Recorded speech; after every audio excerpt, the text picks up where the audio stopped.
Okay, so we're going to talk about Hinge theorem really quickly. Included angle is the angle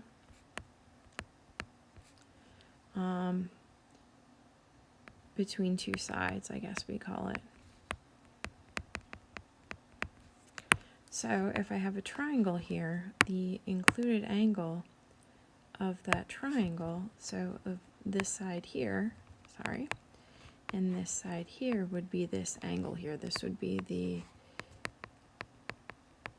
included angle. All right, so we're going to talk about what's called Hinge theorem. Basically, it says the bigger the angle, the bigger the opposite side. So if two sides of one triangle are congruent to two sides of a second triangle, and the included angle of the first is greater than the included angle of a second, then the opposite side of the first is greater than the third side of the second, or the opposite side. See, this says third side. I'm going to do opposite side. So it says write an inequality relating the lengths of AD. Well, this side is congruent to this side, and this is congruent to itself. So I know that 28 is greater than 22, okay? And those are the included angles of those sides. So therefore, side CD must be greater than side AD, because these sides are the same. And why it's called Hinge theorem is like when you open a door, it's like this is, when you open a door, well, this door is open farther than this door right here. And so this distance is going to be greater than this distance. Okay, we're going to do the same thing here. So again, we have this angle is 95 degrees, and it has this side, which is 8. This has this side, which is 8. So I'm looking at the same sides. I have this side that they share. Okay, I know 95 is less than 135. So the side opposite, 10, has to be less than 3x minus 2. And you could have written this differently. You could have had 135 is greater than 95. Add 2, add 2. 12 is less than 3x. Divide by 3, divide by 3.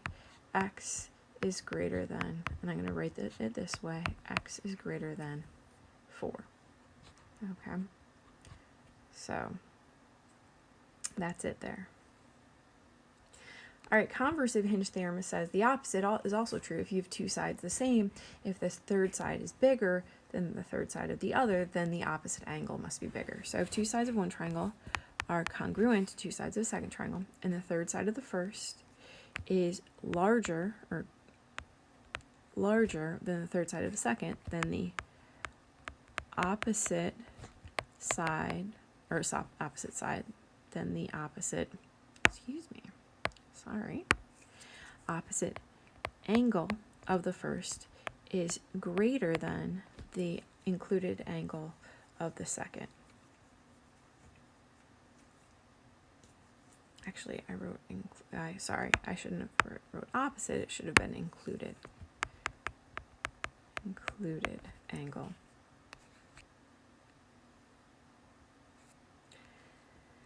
Okay, so for this here, I know this side is congruent to this side. And I know, because that's marked in the diagram, I know this side is the side they share. So I'm going to be comparing this angle and this angle. I'm going to be comparing, so I look at the opposite sides first. I know 13 is less than 16, so the measure of angle CBD must be less than the measure of angle ABD, because I'm looking at the opposite sides. All right, so for this next one, basically the same thing. I know this is 12 and this is 12, so I'm just trying to figure out where my doorway is. That's kind of the first thing I do. This, of course, is congruent to itself, so we're comparing those angles. I know that 14 is less than 15. 14 is the opposite side of one, 15 is the opposite side of the other. So the angle 5x minus 14 must be less than 46 degrees. I add 14. 5x is less than 60. Divide by 5. X is less than 12. Or x is less than,